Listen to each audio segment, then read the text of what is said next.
Mesdames et messieurs, Les photographes, s'il vous plaît, merci. Je vais faire un point presse pour vous donner quelques éléments d'information et faire peut-être rapidement un tour de l'actualité.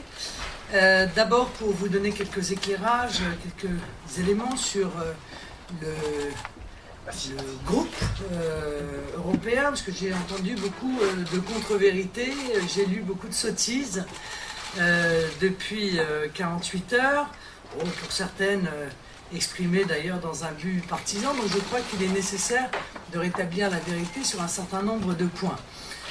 D'abord, informer les Français qu'il est possible à tout moment d'un mandat de faire un groupe. Il n'y a pas de date butoir pour cela. La date butoir du 23 juin n'est que la date butoir pour la première session du mois de juillet prochain. Donc je reste, comme je l'ai dit ce matin, très optimiste sur notre capacité à faire un groupe patriote et souverainiste. Un peu plus tard, je suis convaincu que nous arriverons à faire ce groupe avant la fin de l'année. Deuxièmement, notre refus de faire un groupe pour l'heure a été une décision propre que nous avons entérinée d'ailleurs lors d'une réunion qui s'est déroulée avec l'ensemble des députés de la délégation française réunis à Bruxelles lundi après-midi. La question a été très claire, compte tenu des possibilités que nous avions. J'ai demandé aux députés, lors d'un vote consultatif, leur avis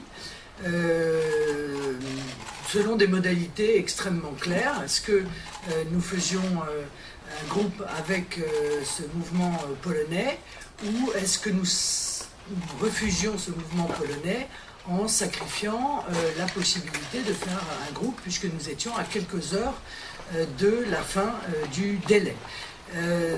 À une majorité absolument écrasante, les députés de la délégation Front National ont rejeté l'hypothèse de la constitution d'un groupe avec ce mouvement polonais. Cette décision a été motivée par un sens aigu des responsabilités. Nous ne sommes pas là pour faire un groupe dans le seul but de faire un groupe et de bénéficier des avantages qui s'y attachent. Nous ne ferons un groupe qu'à la seule condition qu'il ait une cohérence politique, que nos partenaires soient compatibles avec nos valeurs les plus profondes, c'est le prix de l'efficacité, de la solidité et du respect que nous devons à nos convictions et à nos électeurs.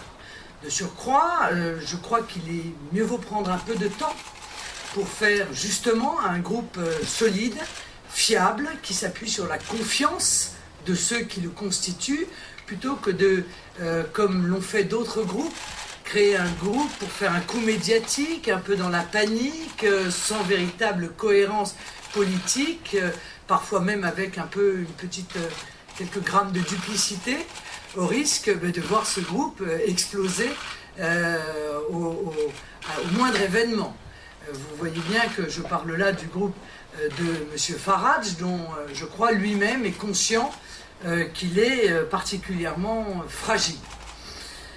Très clairement, il faut dire que les Polonais qui avaient frappé à la porte du groupe, et que nous ne connaissions pas d'ailleurs au départ, c'est qu'il y a des dizaines et des dizaines de mouvements politiques dans les pays qui sont représentés, et nous ne pouvons pas tous bien sûr les connaître, ne nous ont pas semblé remplir les conditions pour que nous puissions accepter de travailler avec eux, que n'aurais-je entendu si nous étions précipités d'ailleurs pour faire ce groupe à n'importe quel prix. Troisièmement, je tenais à vous rappeler que l'élément central de ces élections européennes reste la volonté massive des Français de se choisir des représentants patriotes au Parlement européen, groupe ou pas groupe. Groupe ou pas groupe, nos élus sont 8 fois plus nombreux que lors de la précédente mandature. Groupe ou pas groupe, ils se battront en toutes circonstances pour les intérêts de la France et des Français.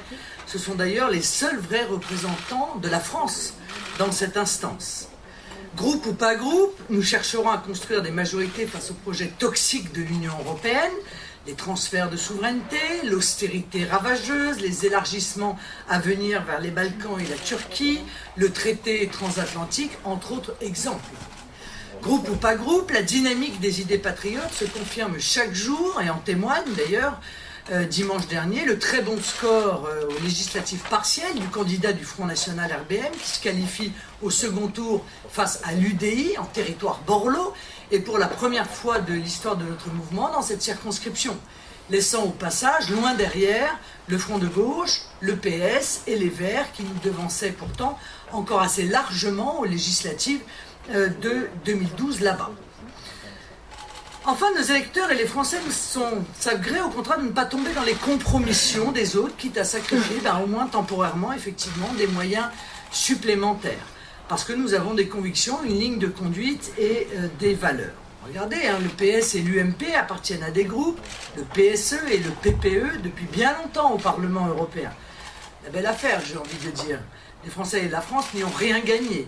Parce que ces deux partis sont là pour voter en toutes circonstances la continuité européiste et les intérêts de la Commission européenne qui relaient les volontés des lobbies et de l'Allemagne. Alors ils sont formellement deux groupes, mais ils votent ensemble la quasi-totalité des directives européennes, l'ensemble des traités, et même demain pour le même président de la Commission européenne.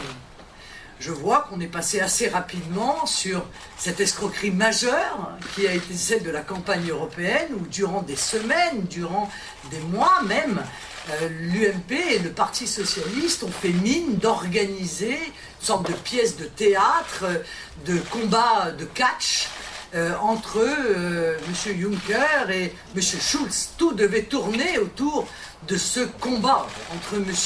Juncker et M. Schulz. Et on s'aperçoit, comme nous l'avions d'ailleurs prédit, que dès le soir de l'élection, il n'y avait plus de combat, que tout ça était pour la galerie, et qu'en réalité, dès le lendemain, M. Cohn-Bendit appelait à voter pour M. Juncker, et qu'on apprend au fur et à mesure du temps que la gauche, somme toute, se satisfait assez facilement de la personnalité de M. Juncker, qu'il avait pourtant, durant toute la campagne, malmené, critiqué à chaque occasion.